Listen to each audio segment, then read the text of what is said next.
Myself, Dr. Manju Meena, Associate Professor, Political Science। इससे पहले वाली क्लास में हमने प्लेटो के शिक्षा सिद्धांत को लिया, जिसमें हम लोगों ने प्लेटो के शिक्षा सिद्धांत की विशेषताओं और उद्देश्यों को देखा। आज हम प्लेटो के शिक्षा की जो योजना है उसको देखेंगे। और इसके संदर्भ में मैंने पहले आप लोगों को बताया था कि प्लेटो अपने शिक्षा सिद्धांत को प्रस्तुत करने से पहले एथेंस और स्पार्टा की शिक्षा पद्धतियों का अध्ययन करता है और उसके आधार पर प्लेटो अपने स्वयं का शिक्षा सिद्धांत जो है वो प्रस्तुत करता है, उसकी योजना जो है वो प्रस्तुत करता है। तो प्लेटो अपनी शिक्षा योजना को दो चरणों में बांटता है। फर्स्ट है, पहली है प्राथमिक शिक्षा और दूसरा स्तर है उच्च शिक्षा। जिसमें प्राथमिक शिक्षा जो प्लेटो की है उसका मेन जो ऑब्जेक्ट था, मेन जो उद्देश्य था वो था कि बच्चों की जो भावनाएं हैं उनको शुद्ध कर उनके चरित्र का निर्माण करना। और इसमें प्लेटो ये व्यवस्था करता है कि जो पहला जो चरण है प्राथमिक शिक्षा का, जो कि 6 वर्ष से लेकर के और 20 वर्ष तक की आयु के बच्चों के लिए है, उनके संदर्भ में वो ये व्यवस्था करता है कि बच्चों में अनुकरणीय प्रवृत्ति होती है, सीखने की प्रवृत्ति होती है।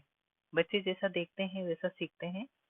तो इसके लिए प्लेटो ये व्यवस्था करता है कि 6 वर्ष तक के बच्चों को 6 वर्ष से बच्चों को नैतिक और धार्मिक शिक्षा दी जाए, देवी देवताओं के बारे में बताया जाए, सत्य, न्याय और प्रेम आदि के बारे में उनको बताया जाए। और 6 वर्ष उसके पश्चात बच्चों को व्यायाम और संगीत की शिक्षा दी जाए, ताकि बच्चों में आत्म संयम, साहस और पवित्रता आदि गुणों का विकास जो है वो हो सके। जैसा कि पहले भी मैंने आप लोगों को बताया है कि प्लेटो अपनी शिक्षा योजना को सिर्फ अभिभावक वर्ग या संरक्षक वर्ग के लिए ही रखता है। उत्पादक वर्ग को उसने अपने शिक्षा सिद्धांत में सम्मिलित नहीं किया है।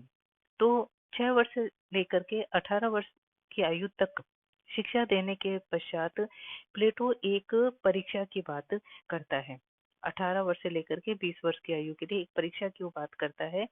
और इसके संदर्भ में प्लेटो ये कहता है कि जो उस परीक्षा को पास कर लेंगे वह संरक्षक वर्ग, सॉरी, दार्शनिक वर्ग का निर्माण करेंगे, और जो उस परीक्षा में सक्सेस नहीं हो पाएंगे, सफल नहीं हो पाएंगे, वो सैनिक वर्ग का निर्माण करेंगे। क्योंकि प्लेटो की धारणा है कि व्यायाम स्वस्थ शरीर का निर्माण करता है और संगीत जो है वो स्वस्थ नैतिकता और अच्छी आदतों और सुरुचियों का विकास जो है वो करती है। और अगर हम व्यक्ति में इन दोनों का निर्माण कर देते हैं तो हमें न तो किसी डॉक्टर की, चिकित्सक की आवश्यकता होगी और न ही हमें किसी न्यायाधीश की जरूरत होगी। क्योंकि शरीर के लिए व्यायाम और आत्मा के लिए संगीत की आवश्यकता होती है। और इसी आधार पर प्लेटो जो है अपने दार्शनिक वर्ग और अपने सैनिक वर्ग का निर्माण जो है वो करता है। लेकिन प्लेटो के व्यायाम से तात्पर्य सिर्फ यही नहीं है कि शरीर को हष्ट पुष्ट किया जाए। इसके लिए वो ये भी कहता है कि जैसा कि नेटलशिप ने लिखा है कि शारीरिक प्रशिक्षण में भोजन का सादापन अत्यंत महत्वपूर्ण है। तो जिस तरीके से वो व्यायाम को महत्वपूर्ण मान करके चल रहा है अपनी शिक्षा में, प्राथमिक शिक्षा में जिस तरीके से व्यायाम को महत्वपूर्ण मान करके चल रहा है, उसी तरीके से प्लेटो जो है संगीत को भी महत्वपूर्ण मान करके चलता है। लेकिन संगीत से प्लेटो का अर्थ सिर्फ गायन या नृत्य से ही नहीं था, बल्कि काव्य है, साहित्य है, इन सबको भी वो अपने इस चरण में शामिल करता है, संगीत के अंदर शामिल करता है। क्योंकि उसका ये मानना है कि संगीत जो है मन के सामान्य प्रशिक्षण का मार्ग है। ठीक है। तो प्लेटो अपने प्रथम चरण में, जिसको कि हम प्राथमिक शिक्षा का नाम दे रहे हैं, उसमें वो मूलतः जो है धर्म के बारे में, चरित्र निर्माण के बारे में, संगीत और व्यायाम के बारे में शिक्षा देना उसका उद्देश्य जो है निर्धारित किया गया है। दूसरा जो उसका चरण है वह है उच्च शिक्षा का। और उच्च शिक्षा में प्लेटो ने नवीनता के साथ साथ मौलिकता का भी समावेश किया है। जैसा कि सेबाइन लिखता भी है कि प्लेटो की उच्च शिक्षा योजना निस्संदेह रिपब्लिक का मौलिक व अत्यंत विशिष्ट प्रस्ताव है। लेकिन उच्च शिक्षा और प्राथमिक शिक्षा में थोड़ा सा अंतर है। जहाँ प्राथमिक शिक्षा का क्षेत्र विस्तृत है, व्यापक है, वहाँ उच्च शिक्षा थोड़ा सा प्राथमिक शिक्षा की तुलना में सीमित और संकुचित जो है क्षेत्र लिए हुए है। क्योंकि जैसा कि अभी मैंने बताया कि जब 18 वर्ष से लेकर के 20 वर्ष की आयु तक जो परीक्षा आयोजित की जाएगी उसमें जो उत्तीर्ण हो जाएंगे वही जो है अपने दार्शनिक वर्ग का निर्माण जो है वो करेंगे। और इस वर्ग के लिए प्लेटो ने कुछ विषय जो है निर्धारित किए जिसमें कि गणित है, अंक गणित, रेखा गणित आदि पर वो विशेष बल देता है। प्लेटो ने अपनी उच्च शिक्षा में मुख्य जो विषय रखा है वह गणित रखा है। गणित को वो अत्यधिक महत्वपूर्ण स्थान जो है वो देता है। 30 वर्ष से लेकर के और 35 वर्ष की आयु तक उसके जो नागरिक हैं वह उच्च शिक्षा को प्राप्त करेंगे। और इसके बाद प्लेटो ये कहता है कि उसके पश्चात जो है भी जो संरक्षक वर्ग है उनके शिक्षा का क्रम जो है वो चलता रहेगा। और उसमें वो ये कहता है कि 10 वर्ष तक हमने उनको मतलब 15 वर्ष तक हमने उनको सैद्धांतिक शिक्षा दी और उसके पश्चात हम उनको 15 वर्ष तक जो है व्यवहारिक शिक्षा देने का कार्य जो है वो करेंगे। और सैद्धांतिक साथ साथ व्यवहारिक प्रशिक्षण को प्राप्त करने के पश्चात ही संरक्षक वर्ग जो है वह शासक बनने का अधिकारी जो है वो हो सकता है। और इस तरह से प्लेटो जो है प्रशासन में सत्य संबंधी ज्ञान के साथ साथ वह स्वाध्याय को भी ज्यादा महत्वपूर्ण स्थान जो है वो देता है। प्लेटो की इस विशेष शिक्षा पद्धति का उद्देश्य जो है वह मूलतः यह है कि हम किस तरीके से दार्शनिक शासकों का निर्माण जो है वो कर सकते हैं जो कि निस्वार्थ भाव से लोक कल्याण की भावना से राज्य का संचालन जो है कर सके और एक आदर्श रूप जो है वो प्रस्तुत कर सके। क्योंकि प्लेटो की ये मान्यता थी कि जब तक दार्शनिक राजा नहीं होंगे या विश्व के राजा दर्शन की भावना से प्रेरित नहीं होंगे तब तक राज्य को उनकी बुराइयों से मुक्ति प्राप्त नहीं हो सकती है। और इसी संदर्भ में उन्होंने अपने दार्शनिक राजा का और आदर्श राज्य का जो है कंसेप्ट रखा और आदर्श राज्य को बनाने के लिए दार्शनिक राजा को प्राप्त करने के लिए उसने न्याय सिद्धांत प्रस्तुत किया और न्याय सिद्धांत को लागू करने के लिए उसने दो सिद्धांत बताए जिसमें कि हम शिक्षा सिद्धांत को और साम्यवाद के सिद्धांत को मुख्यतः लेते हैं। और इस संदर्भ में सेबाइन ने कहा है कि प्लेटो शिक्षा के माध्यम से ऐसे शासकों का निर्माण करना चाहता है जिससे कि उसका राज्य विद्वान और संतों का राज्य हो जाए। क्योंकि एथेंस में जो बुराइयां थी, जो दुर्गुण थे, अनाचार, अत्याचार, भ्रष्टाचार, ये सब जो बुराइयां फैली हुई थी इन सब को दूर करने का एकमात्र प्लेटो का रास्ता जो है वह सिर्फ एक दार्शनिक राजा में ही नजर आता था जो कि इस सांसारिक मोह माया से मुक्त होकर के सिर्फ सामान्य जनता के कल्याण के लिए कार्य कर सके। तो प्लेटो ने अपना शिक्षा का ये जो सिद्धांत प्रस्तुत किया, यद्यपि प्लेटो का ये शिक्षा का सिद्धांत प्रशंसा के योग्य है क्योंकि तीसरी चौथी शताब्दी ईसा पूर्व में प्लेटो ने शिक्षा को इतना महत्वपूर्ण मानते हुए स्त्री और पुरुष के लिए समान शिक्षा की जो बात कही, इस कारण से हम इसकी प्रशंसा करते हैं।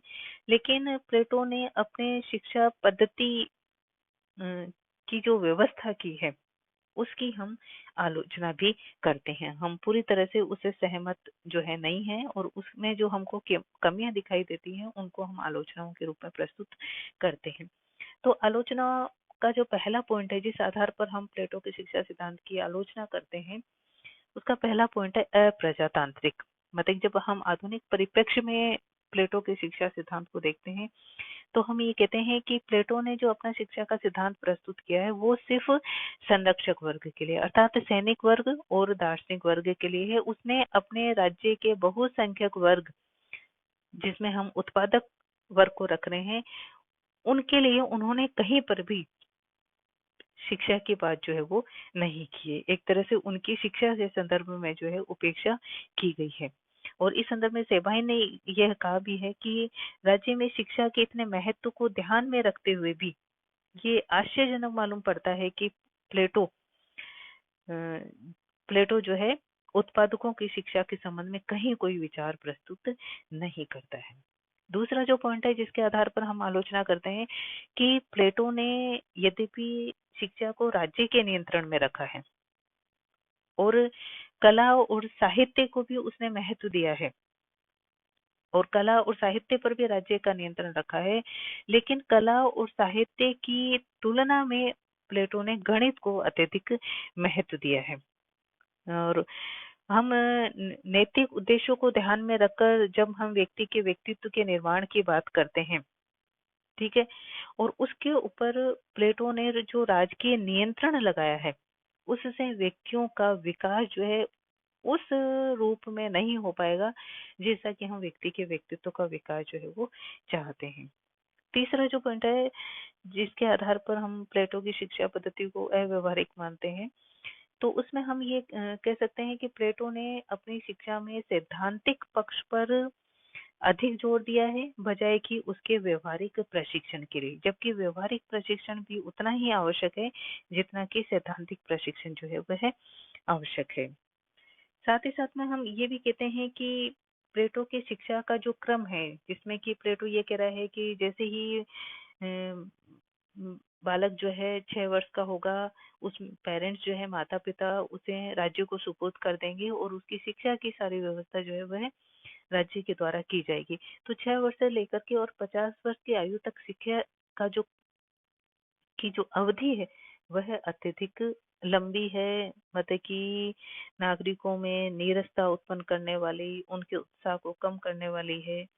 और साथ में ही फिर उनका मेन जो उद्देश्य है दार्शनिक राजा को तैयार करना। तो जब हम व्यक्ति को इस सांसारिक मोह माया से मुक्त कर रहे हैं, उसके जीवन का कोई अर्थ नहीं है, ऑब्जेक्ट नहीं है, तो वो इतनी लंबी शिक्षा लेना क्यों चाहेगा। और जैसा कि पहले मैंने आप लोगों को बताया है कि प्लेटो स्वयं भी एक भी व्यक्ति को ये शिक्षा प्रदान नहीं कर पाया था, मतलब कि वास्तव में ये शिक्षा अगर व्यवहारिक होती तो प्लेटो एक व्यक्ति को तो कम से कम दार्शनिक राजा तैयार कर पाता। तो शिक्षा का जो क्रम है वो बहुत लंबा है, अवधि इसकी बहुत ज्यादा है, साथ ही साथ में बहुत ज्यादा वह साध्यपूर्ण भी है और इसलिए भी हम इसकी आलोचना जो है वो करते हैं।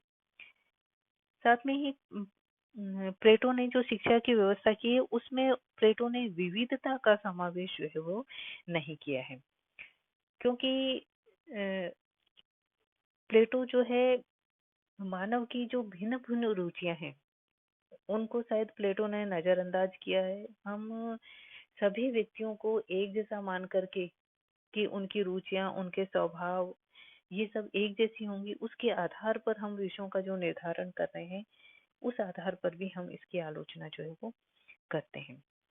साथ साथ में ये भी कहा जाता है कि प्लेटो की शिक्षा प्रणाली का मूल जो उद्देश्य है वो संरक्षक वर्ग के हितों की पूर्ति करना है और निम्न वर्ग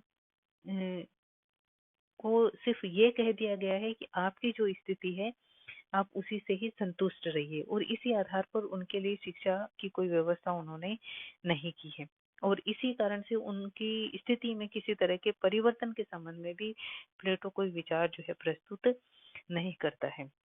तो प्लेटो अपने शिक्षा के माध्यम से मूलतः एक आदर्श न्यायशील राज्य की रचना जो है वो करना चाहता था और उसको ये लगता था कि उसकी शिक्षा के माध्यम से व्यक्ति और राज्य के जो संघर्ष हैं वह स्वतः ही समाप्त हो जाएंगे, उनकी आत्मा जो है प्रकाशोन्मुख हो जाएगी और कोई भी व्यक्ति किसी दूसरे व्यक्ति के कार्यों में किसी तरीके से हस्तक्षेप नहीं करेगा और उसे ये मालूम होगा कि मैं अपने आप को सुरक्षित तभी रख सकता हूँ जब हम किसी दूसरे व्यक्ति के कार्यों में हस्तक्षेप नहीं करें। तो प्लेटो अपनी इस शिक्षा के सिद्धांत के माध्यम से उसको ये लगता था कि हम न्याय को स्थापित कर सकते हैं और न्याय को स्थापित करने का पहला साधन जो है शिक्षा।